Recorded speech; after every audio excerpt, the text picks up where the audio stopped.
From the Newstalk ZB newsroom, this is Newsfix. In this update, reports one person's been seriously injured and two others have moderate injuries after a light plane crash in the Bay of Plenty. Emergency services were called to a rural residential property in Matata, northwest of Whakatane, around 3:15.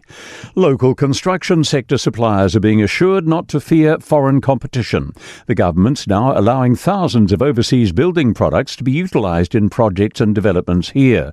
Plasterboard, cladding systems, doors and windows could now be imported for use if they meet quality standards. Building and Construction Minister Chris Penk says New Zealand businesses should not worry about being priced out of the market by international competitors. They won't be any worse off because they're providing a great product and it's already here, so it doesn't need to be imported with the costs associated with that, and they'll be able to continue to do well. Experts are calling for urgent research into what's causing rising homelessness here.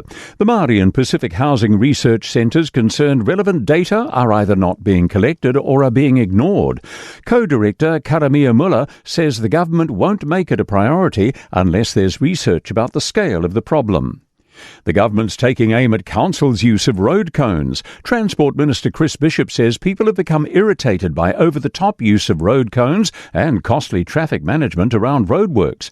Mr Bishop says NZTA's required its state highway contractors to shift from an overly prescriptive code of practice to a more pragmatic guide. Councils will need to do the same before government funding will be approved. The Foreign Minister says New Zealand's falling behind when it comes to smart immigration policy. Winston Peters says wise countries make sure their immigration plans account for both their economic and social targets. But Mr Peters believes New Zealand is no longer one of those countries. We've fallen behind the pack a long way, and our job is to arrest that and make sure that we've got a smart policy with a nationalistic interest that looks after those who are in New Zealand first. That's news.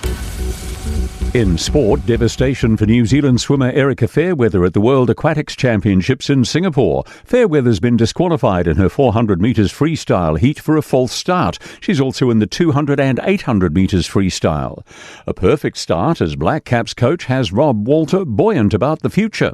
New Zealand capped off their T20 tri-series in Zimbabwe, beating South Africa in the final, thus winning all 5 matches across the series. Walters says it's a dream come true to coach internationally. It's a huge privilege, and then the group of guys are awesome to work with. I mean, it's still early days and we're still sort of getting to know each other really well, but if this is a sign of things to come, it'll be a pretty special journey. That's sport. I'm Joe Gilfillan.